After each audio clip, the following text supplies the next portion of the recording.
Hello guys, welcome to Sayani's natural life. আশা করি সবাই খুব ভালো রয়েছেন, আমিও ভালো আছি। আর আজকে আমি স্টার্ট করছি ব্লগটা এই নিম বেগুন দিয়ে। তো এই নিম পাতাটা যেটা দেখতে পাচ্ছেন, কচি কচি নিম পাতা, তো এইটা আমার নিম বেগুন ভাজা করবে, তো সেই জন্য আমি দেখাচ্ছিলাম এটা। আর এই টাইমটা যখন উইন্টার থেকে সামার আসে, ওয়েদার চেঞ্জের এই টাইমটাতে কিন্তু তিতো খাওয়াটা একটু বেশি দরকার। তাতে হাম টাম এই সবগুলো রোগগুলো দূরে থাকে। আর তাছাড়াও তিতো খাওয়াটা এমনিতেও এই সময়টা ভালো। তো সেই জন্য নিম বেগুন ভাজাটা এই টাইমটাতে আমরা কয়েকবার খেয়ে থাকি। তো সেই জন্য মা নিম বেগুন ভাজা করবে। আর দেখো সেই জন্য কচি কচি নিম পাতাগুলো মা নিয়ে এসেছে, তাই তোমাদের সাথেও সেটা শেয়ার করলাম। তারপরে এখানে দেখো গাইস, এই যে তোমরা দেখতে পাচ্ছ এই কাকুটাকে, এটা হচ্ছে আমার রিক্সো কাকু, যার রিক্সোতে আমি স্কুলে যাতায়াত করতাম। এবং এই কাকুটা আমাদের নিজের মেয়ের মতো করে নিয়ে যেত এবং খুব ভালোবাসতো। আর সাথে মনে আছে এখনো ডালপুরিও খাওয়াতো আমাদের মাঝে মাঝে। তো এই কাকুটা কিন্তু ভীষণ ভালো, তবে কাকুর অবস্থা খুব একটা ভালো নয়। রিক্সো চালিয়েই কাকু যাই হোক উপার্জন করেন। এবং কাকুকে ডেকেছিলাম জাস্ট কয়েকটা জিনিসও তার সাথে মা দিয়েছে, এখানে আমিও দিয়েছি যাতে কাকুর একটু হেল্প হয়। আর বলেছে আবারও আসতে। তো এরকমভাবে মাঝে মাঝে কয়েকটা জিনিস এরকম থাকলে কাউকে দিয়ে থাকি। তো এবারে কাকুকে অনেক দিন পর পেয়েছিলাম দেখা রাস্তায়। তো তখন দেখা হয়েছিল বলে বলেছিলাম বাড়িতে আসতে। তো সেই জন্যই কাকু দেখা করতে এসেছিল এই দিনে। আর আমরা কয়েকটা জিনিসও কাকুকে দিয়েছিলাম। এইবারে তোমরা দেখতে পাচ্ছ যে আমরা যাচ্ছি। তো আমরা যাচ্ছিলাম একটা দোকানে, আসলে একটু কাজ ছিল, সেই জন্য যাচ্ছিলাম, যেতে হয়েছিল। তো ওইখানটাতে আমি, মা, আরিশ তিনজনেই আমরা যাচ্ছিলাম, দরকার ছিল সেই জন্য। আর এই দেখো আরিশ তোমাদের কত সুন্দর করে বসে রয়েছে।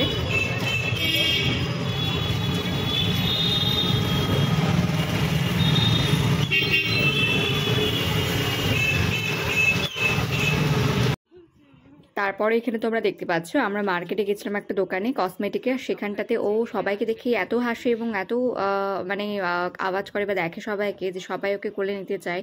আর এখানটাতে এই যে দিদিটা ছিল, এই দিদিটাও বললো যে ওকে কোলে নেবে, আর সেই জন্য কোলে নিয়ে নিয়েছিল। আর দেখো কি হাসি ওর, ওর সাথে কেউ কথা বললে ওর খুব হাসি পায় এবং খুব ভালো লাগে। তো ওইখানটাতে ওরা ওর সাথে কথা বলছিল আরিশের সাথে, আর আরিশ ভীষণ হ্যাপি ওটার জন্য। আর এখানে কথা বললেই দেখো কেমন খিলখিলিয়ে হাসছে।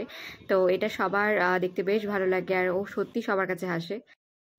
এরপরে মার্কেট থেকে আসার পথে আমরা ঢুকেছিলাম এই স্টোরটাতে। এটা pet shop, Shri Ramkrishna pet shop. মালদাতে যারা থাকে তারা অনেকে হয়তো চেনে, যাদের পেট আছে।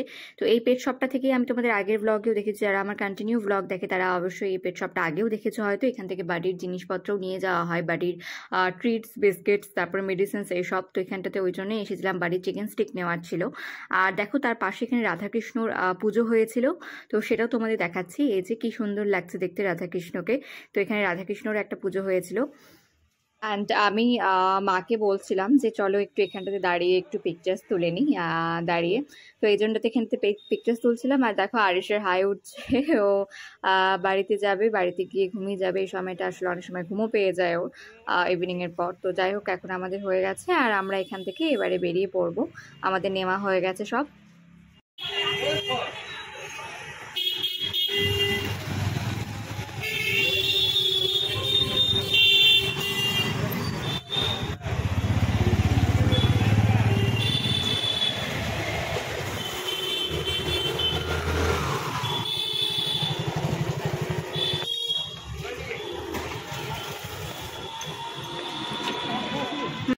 এরপরে এই যে ভিডিওটা তোমরা দেখতে পাচ্ছ, এটাতে ছিল হচ্ছে আরিশের ভ্যাকসিনেশন যেদিন ছিল, আর 3.5 মাসের ভ্যাকসিনেশন হবে সেই দিন এই ভিডিওটা আমি করছি।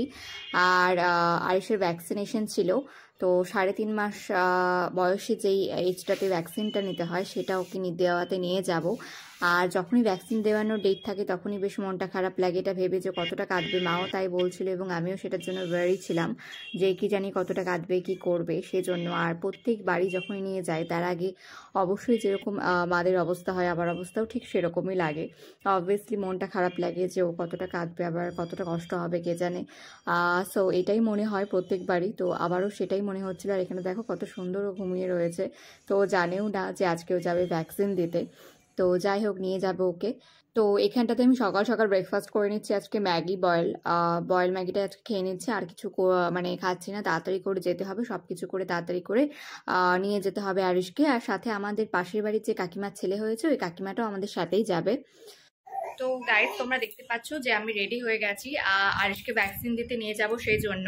আর 11:30 বেজে গেছে, এখন আমরা বেরোবো। আর আমার সাথে যাবে হচ্ছে আমাদের পাশের বাড়িতে একটা কাকিমা আছে যার বেবি হয়েছে। তোমরা যারা আমার ব্লগ দেখো তারা হয়তো জানবে, আমি এর আগের ভিডিওতেও বলেছিলাম। তো আমার পাশের বাড়ির কাকিমাটা যে ওরও বেবি হয়েছে কাকিমাটারও, আর আয়েশা থেকে একটু ছোট, 1 মাস এরকম মতো হবে।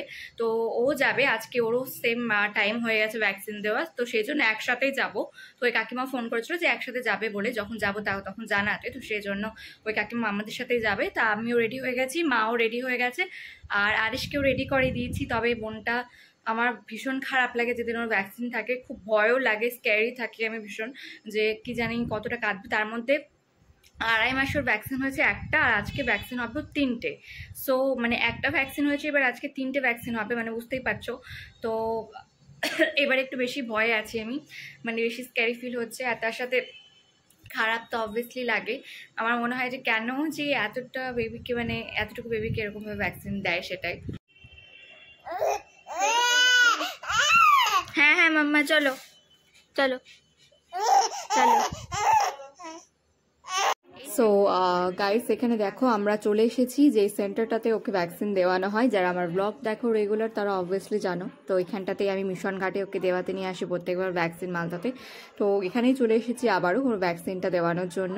আর এই যে ও মার কোলে রয়েছে দেখো, আর সবাইকে দেখছে। তবে ও কিন্তু বেশি ভিড়ে থাকা একদম পছন্দ করে না, ও একটু ফাঁকা ফাঁকা থাকতে বেশি পছন্দ করে। তো এখানটাতে মা ওকে নিয়ে দাঁড়িয়ে আছে, আমি কোলে নিয়েছিলাম, এখন মার কোলে রয়েছে ও। আর এখানটাতে বেশ আজকে ভালো ভিড় রয়েছে। আর এখানটাতে দেখতে পাচ্ছ তোমরা আমার পেছনে মার সামনে যে দাঁড়িয়ে রয়েছে কাকিমণিটা, ওই কাকিমাটাই আমাদের সাথে এসেছে। পাশের বাড়ি যে বলছিলাম কাকিমা, এই যে তোমাদের দেখাচ্ছি এই কাকিমাটা। আর এই যে পুচকুটা দেখতে পাচ্ছ, সোনা পুচকু কোলে রয়েছে, তো এই ছোট্ট পুচকুটাও আমাদের সাথেই এসেছে। তো ওর আছে আজকে 2.5 মাসের ভ্যাকসিন, যেটা ওর হবে। আর আরিশের তো 3.5 মাসের ভ্যাকসিন আছে, তোমাদের বললামই। তো দুজনেই এসেছে, ছোট্ট বেবি দুজনেরই ভ্যাকসিন হবে। তো এই যে দেখো ছোট্ট কিউট বেবি, কত সুন্দর। আর এইবারে দেখতে পাচ্ছ আরিশ চলে এসেছে ভ্যাকসিনেশন দিয়ে, ভ্যাকসিনেশন ওর কমপ্লিট হয়ে গেছে। তো 3টে ইঞ্জেকশন ওর হয়ে গেছে, 3টে ইঞ্জেকশন কমপ্লিট। একটা ওর হয়েছে হচ্ছে রাইট হ্যান্ডে, অ্যান্ড দুটো হচ্ছে দুটো পায়ে হয়েছে, আর একটা রাইট হ্যান্ডেও দেওয়া হয়েছে। 3টে ইঞ্জেকশন টোটাল দেওয়া হয়েছে ওকে। গাইস, আরিশের ভ্যাকসিন তো হয়ে গেছে, আর ভ্যাকসিন করে নিয়ে আসলাম, এখন তো চুপচাপই রয়েছে। ভ্যাকসিন দেওয়ার আগেই ও অনেক কেঁদেছে, বিকজ অনেকটা লেট হয়ে গেছে, অনেক আগে গেছি আমরা, 12:15টার দিকে, প্রায় 2টো বেজে পার হয়ে গেছে, এখন তো 2:30 বেজে গেছে। আজকে অনেকটা ভিড় ছিল ওখানটাতে, আর সেই জন্য অনেকটা লেট হয়েছে। লাস্টের দিকে তো আরিশ একদম বিরক্ত হয়ে গেছিল, ইরিটেট হয়ে একদম কাঁদতে স্টার্ট করেছিল, কারণ এডিটিং তো হবে, এতক্ষণ আগে গেছি, আজকে এত ভিড় ছিল, অনেক টাইম লেগেছে। তো লাস্টের দিকে মানে ওরা কোনো কিছু বলছিলই না, ডাকছিলও না। তারপরে তো আমি রেগে গেছিলাম দিদি, তারপরে মাথাও গরম হয়ে গেছিল আমার দিদি। তারপরে বললাম যে ভ্যাকসিন করাতে হবে না, কার্ডটা দিয়ে দিন, আমরা চলে যাবো, এরকম বলছিলাম।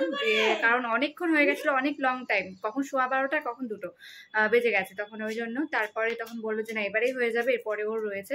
দিয়ে তারপরে যাই হোক করালাম, দিয়ে তারপরে ভ্যাকসিনটা দেওয়ার পর একটু কেঁদেছিল, দিয়ে তারপরে চুপ হয়ে গেছিল, খেয়ে খাচ্ছিল, তারপরে খেতে খেতে চুপ হয়ে গেছিল, আর বেশি কাঁদেনি তখন থেকে।